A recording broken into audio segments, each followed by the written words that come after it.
법체 항유에 대해서 말씀드리겠습니다. 전에 한번 말했듯이 우리가 경험하는 것은 전부 다 현상계입니다. 생각도 마찬가지로 현상계고, 또 눈으로 보고 듣고 맛보고 냄새 맡고, 이 모든 경험 영역들을 감각이라고 그러죠. 감각들은 누구나 봐도 무상이 변하다고 하는 것을 조금만 관찰해 보면 알 수가 있습니다. 그런데 이제 태어나서부터 지금까지 계속해서 동일한 어떠한 것이 있지 않을까라고 하는 생각을 하게 됩니다. 그런데 이 세상에 마음법이 있는데 그 마음법이 다 동일하지 않고 마음법을 이루는 근원적인 어떤 요소들이 있지 않을까. 크게는 마음을 이루는 근원적인 요소, 그 다음에 물질을 이루는 근원적인 요소, 이렇게 두 가지로 나오면 이원론이 됩니다. 그래서 마음도 한 마음이 아니고 마음이 여러 가지 되면은 예를 들면 구사론 같은 데서는 구사론이죠. 마음을 53가지로 나눈 겁니다. 마음이 한 가지가 아니고, 물론 거기도 약간 체하고 심한과 심소가 나눠집니다만은, 하여튼 마음이라고 이름 붙인 것이 쉬운 3가지예요. 그 다음에 물질이라고 이름 붙인 것이 약 19가지인가? 몇 개 이렇게 되고, 11가지인가? 참 11가지인가. 그 다음에 이제 불상행법이라고 또 있고, 무의법이라고 있어가지고, 75가지로 나눈 것도 있고. 그래서 크게는 이제 지금 우리가 변하는 물질에 궁극적으로 변하지 않는 물질이 있을 것이다 라고 생각하면은 물질의 근원적인 실체를 생각하게 될 수가 있죠. 그 다음에 마음도 무상하니 변하지만은 그 마음 이면에 변하지 않는 어떤 것이 있을 것이다 라고 생각하면은 크게 이원론이고, 그리고 이 이원론을 또 여러 가지 나누면 수많은 원소론이 되겠죠. 또 이제 어떤 분들은 이 세계라고 하는 것은 마음은 물질로부터 파생된 거다. 그러니까 마음이라고 하는 것은 애초부터 모든 현상계의 근원적인 그 본질이 아니고, 근원적인 본질은 물질이었는데 거기에서 마음이 2차적으로 파생됐다고 했으니까 마음은 근원적인 물질에서 제외시킵니다. 그러면 이것은 순수한 유물론이 됩니다. 그래서 그 유물론도 현상에 보이는 이거 이외에 근원적인 어떤 그 물질이 있을 것이다. 그러면 물이론론이 됩니다. 그 다음에 또 어떤 분들은 그렇지 않다. 물질이야말로 2차적이다. 물질이 형성되기도 전에 마음이라고 하는 어떠한 것이 있어가지고 그것에 의해서 물질계가 움직여가지고 나중에 많은 현상계가 벌어졌다. 이렇게 말하는 분도 있습니다. 이러면 마음 이론론입니다. 이와 같이 근원적인 실체를 사유해서 그것이 있다라고 생각하면은 그와 같은 것은 전부 다 우리가 눈으로 보는 것도 아니고 귀로 듣는 것도 아니고 또 코로 냄새 맡는 것도 아니고 혀로 맛보는 것도 아니고 피부 접촉을 통해서 감각되어지는 것도 아니고 오로지 무엇을 통해서만 이해되는 것이냐면 우리가 말하는 생각이나 또는 우리 흔히 말하는 마음이라고 하는 것에 의해서만 생각되어지는 겁니다. 그래서 그러한 것들을 법이라고 그래요. 우리 안이비설신의 색성향미촉 법이 있죠. 이 법 속에 집어넣는다. 그러면 색도 마찬가지로 우리가 표면적으로 보이는 색은 법에 안 들어가요. 법에 들어가려면, 법체 항유의 법에 들어가려면 표면적으로 보이는 이 색 이면에 절대로 변치 않는 어떤 색이 있을 것이다 라고 상정된 색이에요. 소리도 마찬가지고. 우리가 소리도 아까 말한 75가지 법 중에 하나 들어가거든요. 소리도. 그런데 그 소리도 지금 들리는 이 소리가 영원하다는 말이 아니고 이 소리 이면에 근원적인 실제로서의 소리가 있을 것이다 라고 사유되는 거예요.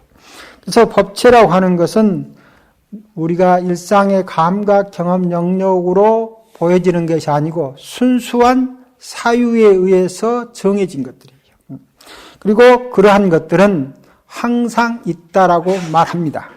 그래 이제 이러한 것에 대해서 특히 중간이 배우고 있는 중론이라든가 반야계통에서 엄청나게 비판을 하는 거죠. 그런 법체는 전혀 없다. 오로지 생각이 만들어낸 허구다. 그리고 그것은 말로 의해서 표현될 뿐이다. 전번에 말했듯이 언어적 허구라고 이야기했죠. 그것에 지나지 않는다라고 보고 있습니다. 그런데 우리 인간의 삶이라고 하는 것은 감각적 지각 영역 밖에 마치 이와 같은 실체가 있는 것처럼 생각하고 사는 거예요. 주장하든 주장하지 않든지 간에 은연중에 모든 생각 속에는 생각된 대상들이 실제한다라고 하는 생각 속에 살고 있어요. 중생인 한에는 그 법체가 실제하든 실제하지 않든지 간에 실제하는 것처럼 사는 삶을 중생이에요. 그래서 우리한테는 마치 법체가 항상 있는 것처럼 느껴지고 더구나 그 법체를 통해서 이 법체 중에는 뭐가 있느냐면 탐욕의 대상도 있고 진심도 들어있어요. 아까 마음이 53가지로 나뉜다 했죠. 그 53가지 마음 가운데 좋은 마음도 있고 안 좋은 마음도 있는 거예요. 이것들도 다 세력을 축적해가지고 현재 우리를 지배하고 있는 거예요. 그래서 깨닫지 못하는 중생의 삶은 마치 실체가 없지만 실체가 있는 것처럼 생각하면서 그것에 의해 예속되어서 살고 있는 그런 삶을 살고 있는 한에는 마치 법체가 항유한 것처럼 됩니다. 그러나 실제로 이 법체 항유는 철저히 생각에 의해서 파악되어지는 것들이고 근원적으로는 허구입니다. 근원적으로는 허구인데 중생의 삶에 있는 한 이 허구를 벗어나지 못하는 거예요. 예를 들면 칭찬하면 기뻐하는데 기뻐하는 나가 있다고 생각하는 거예요. 비난하면은 기분이 나쁜데 기분 나쁜 내가 있다고 생각하면서 기뻐하기도 하고 슬퍼하기도 한다 이 말입니다. 그러니까 은연중 그런 것이 있다라고 하는 것을 전제하고 살고 있는 거예요.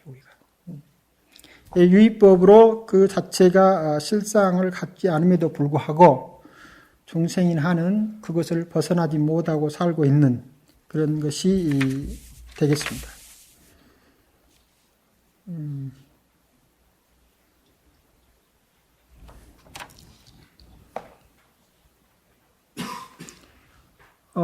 명문이 뚫려야 된다고 하셨습니다.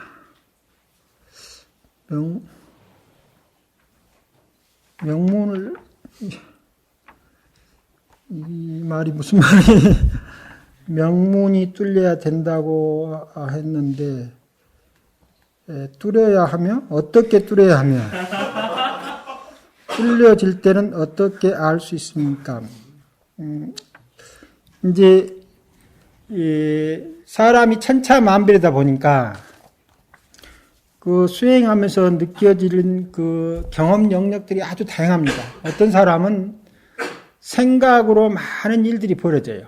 그래서 가만히 있으면 마음 가운데 온갖 것이 떠올리고 보이지 않던 것이 보이고 눈을 딱 떠도 막 대상들이 춤을 추고 있는 것처럼 보이고 그런 경험이 있는가 하면은 또 어떤 사람들은 몸에서 현상들이 막 일어나는 거예요. 그래가지고 우리가 말하면 대주천, 소주천이 뚫리고 중맥이라고 해가지고 이 헤엄에서부터 헤엄이 아니죠.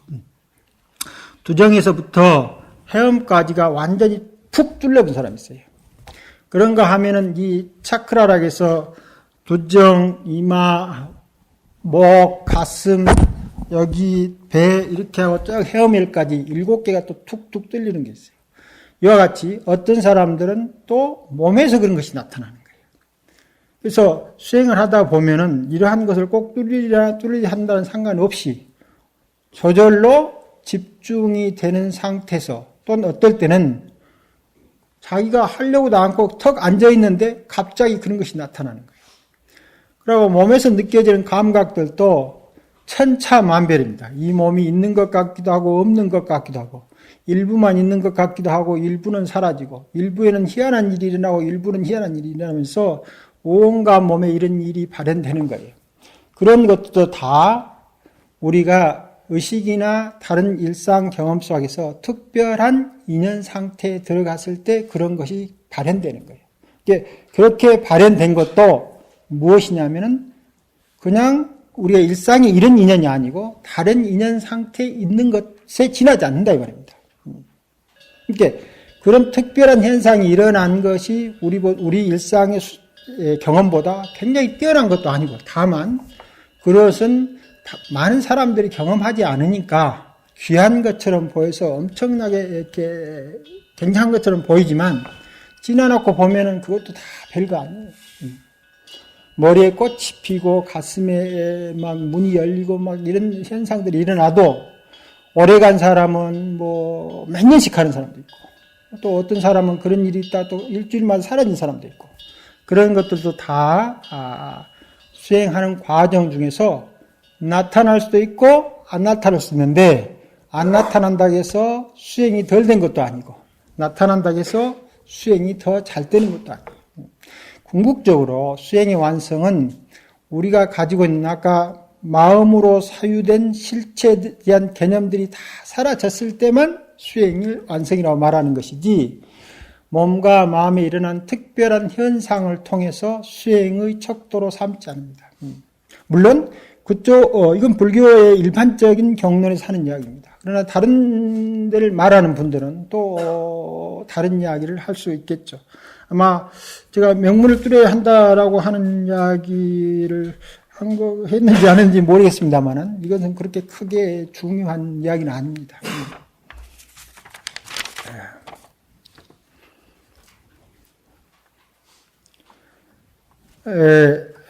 이제 하두를 들어 의심이 일면 그 상태를 유지하는 것은 삼마타라고 볼 수 있는 건가요?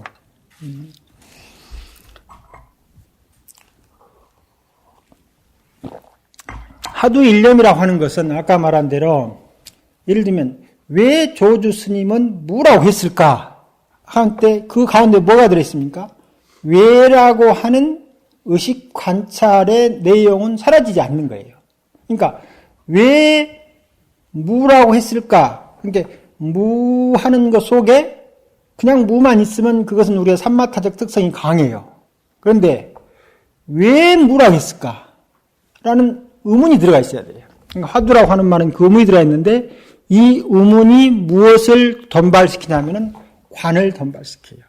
우리가 흔히 말할 때 정과 해 중에서 이 해를 don발시키는 기능을 가지고 있어요.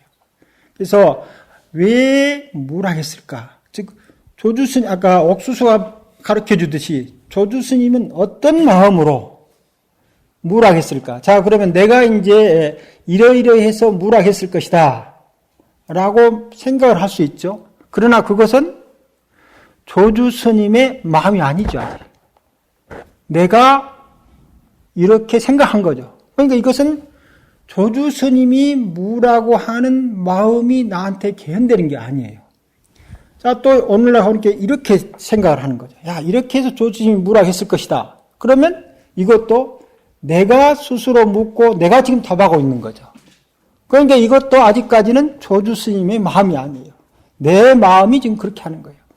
그렇게 해서 온갖 생각을 다 해도 그 온갖 생각이 다 아직까지 자기 마음인 거예요. 그런데 생각을 다 해보고서 이제 생각이 딱 놓치고 있었을 때 갑자기 돈발로 해서 무엇인가 툭 일어나는 거예요. 이것이 비로소 조주 스님이 우리한테 와서 이것이 무다라고 딱 집어지는 순간이다. 이겁니다. 그런데 그 전에 이것일 것입니다. 저것일 것입니다를 자세히 살펴보면은 다 내가 그렇게 파악하고 있는 거예요. 이래서 무락했을 것이다. 저래서 무락했을 것이다. 아니면 또 이목구 하면은 이런 경험을 하고 있는데 이 경험이 나일 것이다. 이 경험이 나일 것이다 하는데 그것도 전부 다 생각이나 또는 우리 몸과 마음에서 일어난 특별한 현상, 경험을 가지고 무엇이라고 파악하고 있는 거예요. 그런데 이 모든 것들이 사라지고 난 이후에 거기서 돈발된 것만이 뭐가 되느냐면은 화두를 통해서 수행의 진전을 이야기하고 있다. 이게 화두라고 하는 하나의 명제가 가만히 있는 것으로 보면은 그것은 삼마타적 기능이지만 그 가운데서 외라고 하는 것이 끊임없이 일어나서 그걸 통해서 자기가 생각하고 있는 모든 생각이 그리 끊어지게 만들 다음 그 외와 삼마타가 즉 이파사나와 삼마타가 경행돼서 밖으로 돈발되었을 때만이 화두를 투과하는 겁니다. 그러니까 화두하는 상황에서는 아직 도노 상황이 아닌 거죠. 그런 의미에서 화두 수행자들은 도노가 완벽하니 수행의 결정이라고 말할 수가 있는 거예요. 그 외가 끊어지기 전에 내가 이런저런 생각으로 계속해서 돌이켜보면은, 그것은 내가 지금 그렇게 생각하고 있는 거죠. 즉, 조주 스님이 나한테 와서 가르쳐 주는 게 아닌 거예요. 또 이제 가만히 있으면 뭔 소리가 들리는데, 그 들리는 소리를 가지고 해석을 했다. 그러면 그것은 밖에서 들려진 조주 스님의 마음을 내가 지금 해석하고 있는 거예요. 이것도 설사 조주 스님이 우리한테 와서 무엇이더라고 일러줘도 그걸 딱 보고 해석하는 마음이 있으면 이건 조주 스님의 마음이 아니에요. 또 내 마음이에요. 그래서 이 내가 마음이로나 언어로나 모든 생각이 다 끊어진 가운데서 끊임없이 예라고 하는 것이 살아있을 때 정과 해가 균일하게 이루어지고 성과 적이 균일하게 일어나서 도노적 깨달음 상황이 온다라고 말할 수가 있어요. 그래서 끊임없이 왜 무락했을까? 이건 누구 마음입니까? 즉 스승인 조주스님한테 묻고 있는 거예요. 즉 스승님은 무슨 마음으로 지금 무락했느냐? 그런데 내가 그걸 대답할 때는 지금 내 마음을 하고 있는 거예요. 이런 마음 가지고는 조주스님의 마음을 엿볼 수 없는 거예요. 그런데 우리가 조주스님 마음을 알려고 계속 가다 보니까 아까 이심전심이라고 해서 드디어 조주스님이 분별 끊어진 자리에서 해주는 소리하고 나의 분별 끊어진 소리에서 해주는 소리가 축착합착으로 딱 맞을 때 비로소 라고 할 수 있다 이 말입니다. 그 다음에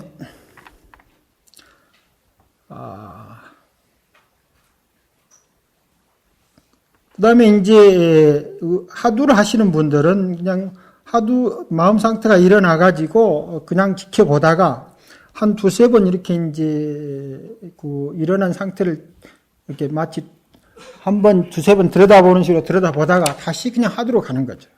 그러니까 자기가 일어난 생각을 지켜볼 수 있으면 하두로 갈 수가 있어요. 그런데 망상이 되버리면은 그냥 그 생각 속에 자기 흘러가고 있는 거죠. 이때는 자기 마음에서 일어나고 있는 사건들을 지금 자기가 못 보는 거예요. 그게 하두로 돌아갈 수가 없죠. 근데 하두로 돌아갈 수 있다는 말은 일어났을 때 그걸 보고 바로 하두로 돌아갈 수 있어야 되는 거죠.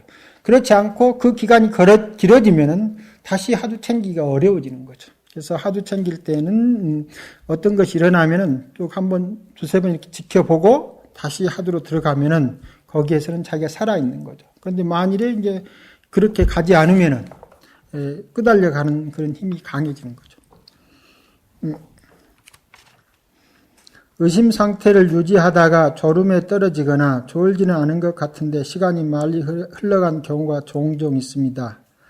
무기와 의식 사라진 상태는 어떻게 구분할 수 있을까요? 아까 말한 데 보통에서 외라고 하는 물음에 확실한 물음을 주고 있는 그 포인트를 주고 있는 하두적 상황이 아니면 대체적으로 무기인 경우가 많아요. 졸아버린 것은 말할 것도 없고요. 근데 우리가 들리고 있는 것처럼 보여도 그냥 습관적으로 관찰적 상황이 아닌 거죠. 이제 왜라고 하는 그것이 강하게 일어나지 않으면 보고는 있지만 그 상황이 지켜봐서 관찰하고 있는 상황이 아닌 거예요. 그렇게 되면은 완벽한 무기라고 하기는 좀 그렇지만 하두가 있으니까 그래도 정말 성성하게 하두라고 하기는 어려워지는 거예요. 그래서 반드시 그 상황 자체에서 왜라고 하는 그런 것이 발생해야 되는 거예요. 조주스님은 무슨 뜻으로 라고 하는 그런 것들이 무라 하는 그 말 속에 스며들어가 있어요. 계속해서. 그렇지 않고 이제 그냥 그게 사라져버리면 이제 무라고 하는 것이 연불처럼 이제 그렇게 되는 것입니다. 물론 그렇다고 해서 그것이 우리로 하여금 심신의 특정한 상태를 이끌어주는데 100% 실패한다라고 말하기는 어렵죠. 왜냐하면 연불을 통해서도 마음이 개현된 분들이 많이 계시니까 우리가 연불적으로 무를 들고 있어도 특히 이제 처음 시작하는 분들은 왜 무라 했을까라고 하는 것이 잘 안 됐을 때 그냥 무해도 방편으로 된다라고 하는 어른 스님들도 계신 것을 보면은 그 상태도 우리를 집중으로 이끌어대주고 그것이 어느 정도 되면은 거기다가 왜 뭐라고 했을까라고 하는 마음을 들여다주면은 이제 더욱더 성성한 그런 화두 관찰, 화두 수행이 된다라고 할 수 있겠습니다. 또 졸음에 안 떨어지려고 자꾸 화두를 다시 들 때가 있는데 이럴 때 좀 번거롭다는 생각입니다. 어떻게 하면 졸음에 떨어지지 않을 수가 있나요? 그러니까 이제 우리는 좀 이런 면에 있어서는 이제 이 선방이 약간 유연성이 없기 때문에 앉아 있어서 어떤 사람은 이제 뭐 신체적이나 심리적 특성 때문에 앉으면 이제 졸음이 오거나 또 그것이 이제 오래 지나면은 습관이 되어가지고 막 5초 안에 졸지요. 여기는 그래도 그런 분이 없지만 제가 제일 처음에 와서 저기 막 한 120명씩 할 때 있는데 바로 이쪽에 이제 안전부실인데 마이크 잡고 딱 시작하면 졸기 시작해가지고 그때 6일인가 했는데 6일 동안 단 1시간도 그렇게 안 한 적이 없더라고요. 그이는 참 그걸 안 바꾸면은 몸도 상하거든요. 몸도 상하고 또 앉아있을 게 참 곤란하는데 강의 시간에만 그러시는지 아니면 뭐 온통 하루가 그러는지는 알 수가 없지만 하여튼 그런 분들이 계세요. 이런 분들은 좌선 수행에 지금 상태로는 안 맞거든요. 그런 사람 자선할 수가 없어요. 그래서 이런 사람들은 경행이라든가 노동이라든가 다른 것을 통해서 자기가 깨어있는 상태를 유지해야 되는데 지금 우리는 이런 그 상태에서 그런 것들이 전혀 없으니까 참 졸음이 계속 오는데 다른 사람보다 그것이 습관적으로 강한 분들한테는 참 이거 어렵습니다. 그래서 이제 그 다른데 예를 들면 제가 있었던 데 중에서 남방선언 중에 하나는 이럴 때는 이제 잠시만 앉아요. 계속 걸을 수는 없으니까 한 뭐 20분, 30분 앉는다 하고 나머지 그러니까 거기는 1시간 걷고 기본적으로 1시간 걷고 1시간 앉는데 졸음이 많이 오면은 스스로 알아서 그냥 한 30분 하고 1시간 반 정도 걷고요. 뭐 더 졸음이 오면은 뭐 줄여서 20분만 앉고 1시간 40분 걷고 이렇게 조절할 수가 있고 또 앉아서 성성하게 잘 된다 이 말입니다. 그러면 90분간 앉고 30분간 걷는다든가. 그런데 이 두 가지가 전체적으로 보면은 1대1로 밸런스를 맞춰주라고 그래요. 이제 그렇게 한 데는 그런 좀 유도리가 있으니까 뭐 다른 방편이 있으니까 할 수가 있는데 우리 그 선언은 좀 그렇게 하기가 참 어렵습니다. 그래서 어쨌든 여기에 본인이 맞춰서 잘 졸지 않도록 할 수 있는 그 방법밖에 없는데 이제 그 경전에서는 그런 분들을 위해서는 이제 광명관을 하라고 그래요. 그러니까 이런 분들은 하두수행을 할 수가 없거든요. 잠이 오는데 계속 어떻게 하두수행을 합니까? 그래서 이제 그 태양광을 상상을 하는 거예요. 그래서 강력한 빛이 지금 내 눈앞에 있는 것처럼 상상을 해서 그렇게 하라고 합니다만은 또 그게 잘 되면 좋지만 또 그래도 졸음이 온다 하면은 참 갈수록 이제 방편이 없어지는 겁니다. 본인 스스로가 지금 우리 상태에서는 정말 잘 찾아가지고 해볼 수 있는 다른 것이 없기 때문에 아쉬운 점입니다. 좀 졸음이 안 떨어지도록 노력을 해야 되는데 근경 상대 식생 기중이라는 말이 있고 근과 경이 상대하기 전에는 식이 없다라고 말씀하셨습니다는데 식이 없는 게 아니고 근원적으로 전체가 다 식장인 거예요. 연기라고 하는 것 자체는 끊임없이 여러 것들이 모여가지고 자기 변화를 하고 있는 겁니다. 그러니까 전체가 끊임없이 변화하면서 차이를 만들어내는데 그 차이가 다 알무로 나타나는 거예요. 이게 근원적으로는 다 알무장인데 우리가 생각할 때는 그 근원적인 알무장에 깨어있지 못하니까 육식의 작용이 일어날 때는 항상 눈을 떠야 보이기 시작하는 거죠. 그러니까 물론 그렇다고 해서 눈 안 감고 본다는 말이 아니고 이 식장에서 일어난 일들을 잘 모르는 거죠. 그런데 이제 우리 인식이라고 하는 것은 반드시 이와 같이 근원적인 전체에 의한 식장에서 근과 경을 딱 나눠 가지고 새롭게 인식이 일어나는 거예요. 그러니까 근원적인 식장을 뭐라고 부르냐면은 전에 그 기신론에서 이야기하듯이 업식, 전식, 현식, 지식, 상속식이라고 하는 5가지 식이 지금 바로 순간에 우리의 현재 의식을 만들어내려고 준비를 다 하고 있는 거예요. 근데 전체가 다 이렇게 식으로 있다가 그것이 현재 의식으로 나타날 때 근과 경으로 나눠지면서 거기에서 현재 인식이 생기는 거예요.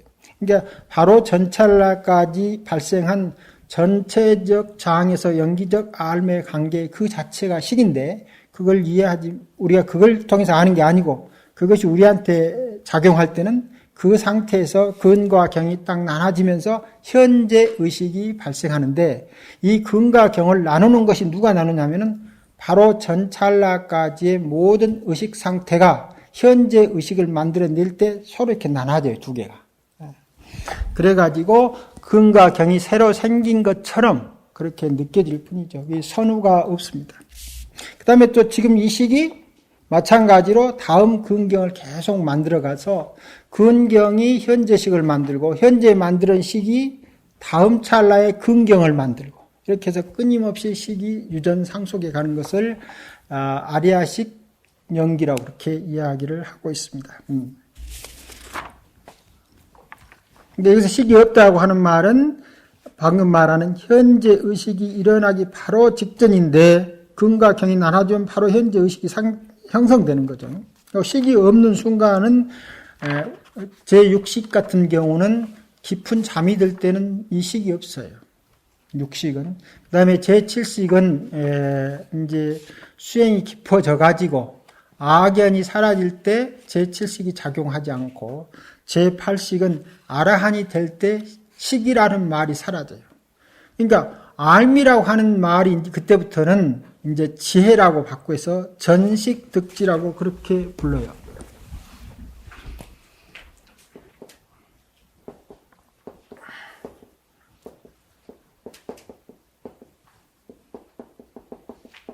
네.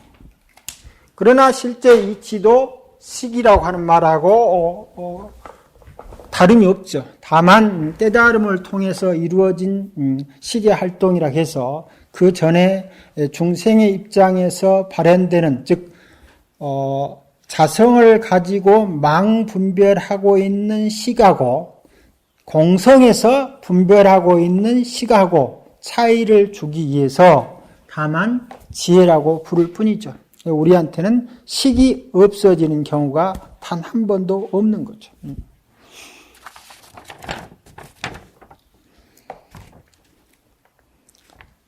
식이 생기는 순간에 식이 알을 통해서 근인 것처럼 경인 것처럼 함께 있다고 하셨습니다.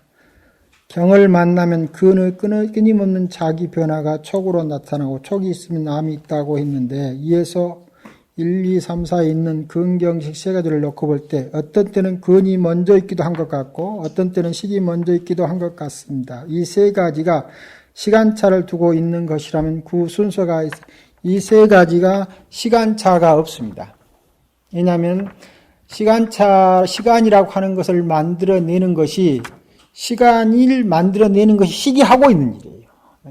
그러니까 시간이 있어가지고 식이 그 차이를 두고 발현되는 게 아니고 식 그 자체가 매 순간 시간을 만들어내고 있기 때문에 식이라고 하는 것은 반드시 방금 말한 대로 전찰나의 의식 상태가 현찰나에서 근경으로 나눠지면서 현찰나 인식세계가 있는데 여기에 과거의 인식 내용이 들어있기 때문에 과거가 현재로 온 것처럼 여겨지는 거예요. 그 다음에 이것이 또 미래를 만들어 가기 때문에 미래가 있는 것처럼 추상되어 가는 거예요. 자기가 연결돼서. 상속에 연결되어 가는 것처럼 느껴지는 데서 시간이 있는 것처럼 느껴질 뿐 시간 그 자체를 식과 근과 경이 만나서 이루어지고 있기 때문에 우리 삶 자체는 근이 먼저거나 또는 경이 먼저거나 식이 먼저라고 하는 시간차가 있어서 진행된 흐름이 아닙니다.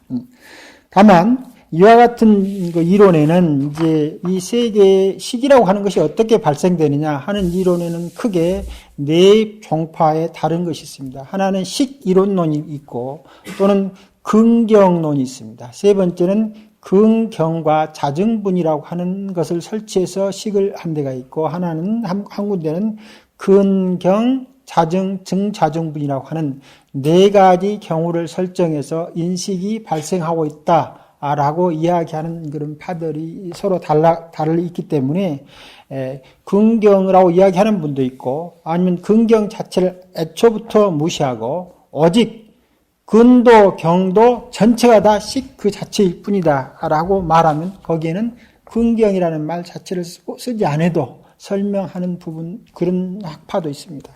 그러나 전체적으로 갖고 보면은 다 같은 이야기를 어느 쪽에서 하고 있느냐, 무엇을 더 강조하고 있느냐 하는 쪽으로 보는 것이 옳을 것 같습니다. 근의 끊임없는 자기병화 했는데 근이 가장 근본이 되는 건가요? 이때 근이라고 하는 것도 전체적인 장을 설정해 놓고 그것이 근처럼 보일 뿐이지 근이 왜 자기 변화를 하냐면은 인연에 맞게끔 알물 구성해 가기 위해서 다 변하는 거예요. 그러면 내 쪽에서 보면은 나의 근이 변한 것처럼 보이지만은 상대에서 보면 상대의 근이 변하고 있는 거죠. 그래서 일체 모든 근들이 끊임없이 무상하게 자기 변화를 하고 있습니다. 그것 자체가 식이 되는 거죠. 그때 이 근이라고 하는 것은 방금 말했듯이 전체 식장에서 인식 주체인 것처럼 보이는 것을 말하고 있는 것일 뿐, 그 다음에 또 지금의 이제 우리 중생의 삶을 이룰 때는 과거의 무량한 세월 동안 또는 금생에 이를 동안 모든 경험 영역이 우리 감각 영역 속에 있으면서 그 감각 영역이 변하지 않고 있으면 이해할 수가 없는 거죠. 제일 눈이 어떤 것을 보고 있어가지고 보고 있는 상태에서 다른 것을 볼 때 눈의 영역 속에서 전에 본 것 자체가 해소되지 않는다 하면은 다른 봄이 일어나지 않는 거죠. 이걸 등무관념이라고 하는데 이러한 것들이 다 근의 변화하고 똑같은 거죠. 그래서 근도 일순간도 자기를 연속적으로 동일한 조건에 놓고 있지 않기 때문에 알미 발생하는데 이것은 식장 전체의 기능 자체가 그와 같이 근도, 경도, 식도 무상한 변화이기 때문에 그렇습니다. 그래서 근이 최초의 자리에 앉는 것은 아닙니다. 다만 이야기할 때 그 근의 변화는 왜 변하느냐면 자기 스스로 변하는 게 아니고 전체 인연장에서 그렇게 변해지는 거거든요. 그러니까 근이 독단적으로 있다고 하면은 이것이 먼저라고 이야기도 할 수 있지만 근이 존재하는 장이 항상 경하고 맞닥뜨려 있는 거예요. 그래서 맞닥뜨려 있으면서 경도 변하고 근도 변하는데 우리가 자각이라고 하는 것은 내 쪽의 근의 변화에 더 중심이 있기 때문에 근에 대한 변화를 촉이라고 이야기하고 있을 뿐입니다. 그러니까 식도 근본이 아니고 근도 근본이 아니고 경도 근본이 아닌데 또 바꿔 말하면 이제 각각 일체가 식이다. 그러면 식이 근본이라고 말할 수 있고 아니다. 근과 경이 나눠짐으로부터 식이 발생하니까 현재식은요. 근과 경이 더 우선적이다 라고 말하면 이분설이 될 수 있고 그 다음에 근과 경만 나눠져 있지 거기에 안다라고 하는 지식이 발생하지 않으면 예를 들면 우리가 지금 여러분이 제 이야기를 듣고 있는데 생각이 다른 데로 다 가버리면 귀에서 계속 음파가 가지고 소리를 울려서 특별한 영상을 깨어냈지만 소리에 대한 지식은 전혀 발생하지 않는 거죠. 그러나 여러분의 귀에 있는 근하고 제 소리는 지금 둘이 작용하고 있지만 거기에 무엇이 발생하지 않았습니까? 지식이 발생하지 않았는 거예요. 그러니까 근과 경만 가지고는 안 된다. 지식이 있어야 되지 않겠느냐. 그렇게 하면 자정분이 있어야 되는 거예요. 그런데 이 자정분이라 하는데 내가 안다라고 하는 사실을 어떻게 이해할 수가 있느냐. 이것은 끊임없이 습관적으로 그것이 안다라고 하는 사실로 자각된 그 알미 그 속에 숨어들어 있는 거죠. 이걸 증자증변. 이 네 가지가 있어서 지식이 일어난다. 이렇게 이야기하면은 네 가지가 되는 거고, 그 통차에서 근과 경 가운데 지식이 일어나지 않았다. 그러면 그것은 이근이라고 말할 수도 없고 성경이라고 말할 수 없는 거예요. 지식이 발생했을 때만 그것이 이근이 되고 성경이 되는 것이지, 그 지식이 발생하지 않으면 그냥 지나가는 것이다. 그러니까 이것은 근과 경의 역할을 하고 있는 게 아닌 거죠. 이런 것은 근과 경이 아니다. 이렇게 말하면 자증분이라고 하는 것을 따로, 즉 지식이 발생한다고 하는 말을 따로 세울 필요가 없어요. 그것은 지식이 발생했을 때만 근이고 경이기 때문이에요. 이렇게 하면 이분설도 충분한 거죠. 더 나아가면 지식 그 자체인데, 이제 이 지식 자체라고 하는 것은 우리가 안다고 하는 것을 새롭게 아는 것이냐, 내가 새롭게 아느냐? 아니다 이 말이에요. 과거에 무량한, 우리 태어나서부터 지금까지 가지가지 학습을 통해서 축적된 그 알을 밖으로 드러내 보여놓고 저것이 붉은색이다라고 자기가 알고 있지 않느냐? 경이 따로 있는 게 아니고 완전히 경이라고 하는 것은 자기 내적 마음이 경을 만들어 놓고 그것이 경인 것처럼 스스로 알고 있을 뿐이다. 그러니까 모든 알미라고 하는 것은 식 자체니까 여기는 근도 경도 설정될 이유가 없는 거예요. 그렇게 하면은 식 하나다. 그런데 이 말들이 다 그와 같은 개념을 놓고 보면은 다 설득력 있는 말이 된다 이 말입니다. 그래서 어떠한 것이 먼저인 것고 어떠한 것이 후인 것이 아니고, 다만 그때그때 이야기를 할 때 그렇게 근경으로 나눠서 이야기할 수도 있고 그냥 식만 이야기할 수도 있고, 뭐 3분설도 이야기하고 4분설도 있고, 또 다른 데에는 다르게 또 이야기할 수도 있겠죠. 그 다음에 이제 끝났고, 제9 간본주품을 보면은 본주 있었죠. 근본 주체, 근본 주체에 대한 관찰, 그런 제목입니다. 보면은 보고 듣는 행위의 배후에 주인공이 따로 없다는 말을 하고 있습니다. 이건 하여튼 이 중론의 전체적으로 일관적으로 하는 것은 보는 자나 보이는 것이나 그 밖에 다른 일체의 것들이 그 독자적인 자성을 갖고 있지 않다. 업도 자성을 갖고 있지 않다라고 이야기를 하고 있죠. 그래서 본주만이 문제가 아니고 우리 모든 것들은 다 무상을 그 바탕으로 하고 있기 때문에 어느 것도 무상에 입에된 형태로 근본 주체인 것은 없다는 거예요. 이제 무라고 하는 것도 무상인 거예요. 무도 무상입니다. 뮤도 무상이고, 그 다음에 그 밖에 다른 것도 다 무상이죠. 그래서 중론에서 이야기하고 있는 그런 것은 이 무상을 공이라고 말하고 있는 거죠. 자성이 텅 비어있을 때 그 텅 빈 자성들이 인연을 만나면 갖가지를 만들어 가는 것이 마치 꿈속에서 여러 가지 현상을 꾸고 있는 것과 같다 이 말이에요. 그래서 주인공이 따로 없다는 말을 하고 있습니다. 그렇죠. 그런데 이목고하들을 보면 보고 듣고 하는 이놈이 누구인가라고 하고 있는데 서로 모순되는 것 같습니다. 그렇게 하는데 보고 듣고 하는 것은 이 언어적 구조로만 보면은 이제 이런 이야기를 할 수가 있습니다. 그래가지고 어떤 분들은 그렇기 때문에 이목고라고 하는 것은 그 하두를 하고 있으면 결정적으로 힌두교적 사유체계에 흘러들어가게 된다. 이렇게 말하는 분도 있어요. 왜냐하면 이미 무엇이 있고 그것이 무엇인가라고 찾는 행위에는 결과적으로 모든 영상들을, 모든 인식 내용들을 스스로 만들기 때문에 처음부터 무엇이 있는데 무엇인가를 찾고 가는 거죠. 그러니까 어느 상태가 되면은 스스로가 무엇을 만들어버리는 거예요. 그래 놓고 그것이 무엇이다라고 이야기할 수 있는 여지가 있다. 그래서 이목고라고 하는 하두가 성립되기에는 중론이라든가 불교에서 무자성이나 무상을 말하는 측면에서 봤을 때는 나는 누구인가라고 하는 말 자체를 말하기는 어렵다. 이렇게 한다.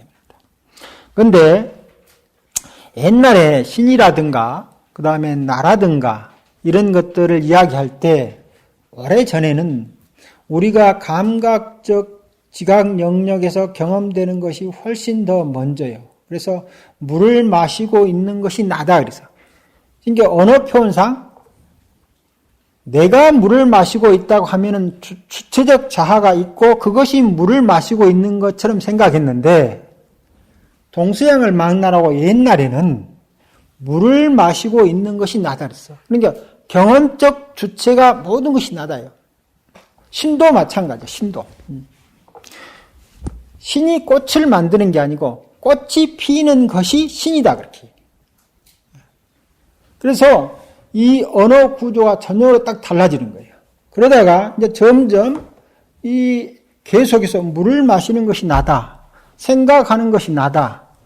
그러니까 생각 안 하면 내가 없는 거예요. 왜냐하면 내가 있어서 생각을 하거나 내가 있어서 생각을 안 하는 게 아니고 생각하는 것이 그냥 난 거예요. 그다음에 물을 마시는 것이 그냥 나요. 그래서 모든 형용적, 무상적 활동하고 있는 그 하나하나가 그냥 나인 거예요.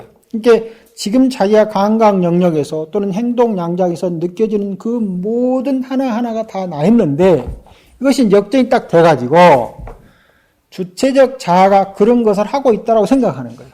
그러면서 마찬가지로 세계도 신이 창조하는 거예요. 그러니까 무상한 이제 봄에 꽃이 피는 창조적 행위가 신이다. 이 사람들이 이렇게 생각하기 때문입니다. 신이 꽃을 피게 하는 게 아니고 꽃이 피어나는 그 창조적 행위죠. 꽃이 봄을 만나서 참 신비롭게 피어나는 거예요. 이 자체가 신이다. 물이 졸졸 흘러가는 거예요. 지가 알아서. 그 자체가 신이다. 그래서 삼라만상이 이러는 이런 모든 활동들 영역 자체가 다 이렇게 얘기돼요. 그러니까 신이 개집돼서 하는 것도 아니고 내가 개집돼서 하는 것도 아니었다는 겁니다. 그러다가 점점 이제 우리가 그러한 것이 역전돼 가지고 주어 자리로 이제 내가 들어오는 거예요. 그래서 내가 물을 먹고 내가 듣고 내가 맛보고 내가 생각하고 이렇게 되는 거예요. 그다음에 신이 세계를 만들고 신이 꽃을 피게 하고 신이 뭘 하게 하고 신이 세계를 운행하게 하고 그전에는 뭐라고 했습니까? 지구가 자전하는 양상이 신인 거예요. 태양계가 이렇게 돌고 있는 그 양상 자체가 신인 거예요. 그래서 일체 모든 것이 그 보이는 대로 신이고 자아있다 이 말입니다. 그런 식으로 우리가 되어 가면은 아까 말한 그 언어 문법이 가지고 있는 나를 찾아가는 양상이 달라질 텐데 오늘날에는 이제 이런 것이 잘 정비됐다고 하시는데 거꾸로 되면서 주어인 무엇을 찾고 있는 행위를 하고 있으면은 자칫하면은 실제 여기서 말한 대로 그 나를 의식이 만들어내는 수가 있는 거예요. 그렇게 되면은 이제 잘못된 경우가 많죠. 그래서 보고 듣고 있는 이놈이 누구인가라고 하긴 하되 그것을 잘 봐가지고 아까처럼 이제 그 뭡니까 이것인갑다라고 생각하는 것은 뭡니까 아직 이 누구인가가 나한테 말해주는 게 아니죠. 보고 듣는 것이 무엇인가라고 하는 것은 아마 이것이 아닐까라고 지금 내가 생각하고 있는 것이지 그 무엇이 나한테 말해주는 건 아니에요. 그래가지고 내가 사유를 다 생각해봐도 미치 않았을 때 딱 개헌되면은 아마 우리 그 이목고 수행하는 사람들 통해서 깨달음을 얻은 많은 분이 저는 있다라고 생각하기 때문에 그분들은 중론에서 말하는 그 힌두적 요소에 중론에서 비판하고 있는 자성적 요소로서의 자아가 발견돼서 그것이 무엇이다라고 보았던 것은 아니라고 생각됩니다. 근데 만일에 이제 이 글귀로 보면은 우리가 그런 것을 찾아가는 것처럼 생각하면은 이제 문제가 있는 것이죠. 그렇습니다. 그 다음에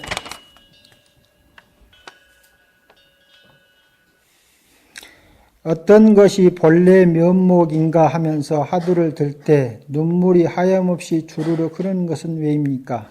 물론 잠시이기 하지만 가슴이 답답함과 간절함에 있을 때입니다. 이건 아주 좋은 일입니다.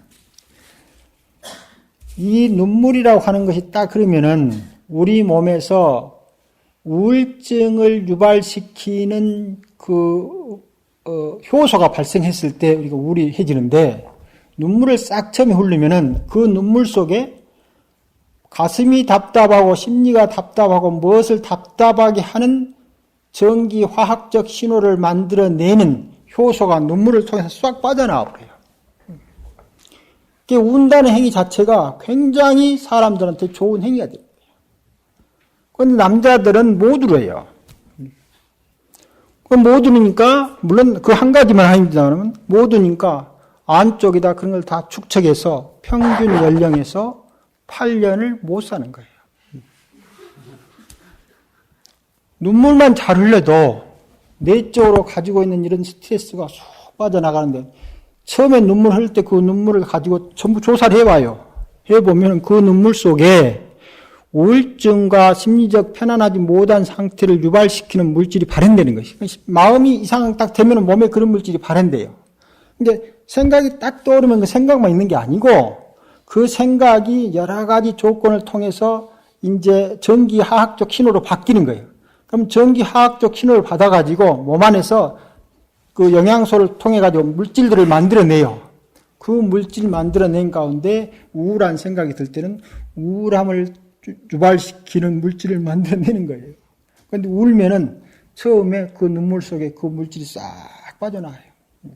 그래서 아마, 그 하두선 수행할 때, 들어가기 전에 무엇인가 답답하고 우울한 어떤 그런 증상이 있었는데, 가만히 앉아서 있으니까 그것이 그런 거 해소작용을 해가지고, 밖으로 쫙 그 우울하게 하고, 별로 불유쾌하게 만드는 그 화학적 요소를 배출시키는 그런 특징을 가지고 있기 때문에 다른 사람한테 뭐 자랑할 것까지는 없습니다만은 쫙 흘러가지고 딱 닦고 딱 하면은 1시간이 훨씬 더 편안하게 갈 수도 있습니다. 그래서 러시아의 어떤 의사분은 환자 치료하는데 가장 주된 약을 웃는 것으로 해요. 아까 우리가 울게 되면은 마음속에 들어있는 불유쾌한 감정들의 그 효소들이 눈물을 통해서 나오듯이 반대로 웃으면은 이게 몸 안에서 우리를 활성화시키는 그런 물질들이 많이 발생하는 거예요.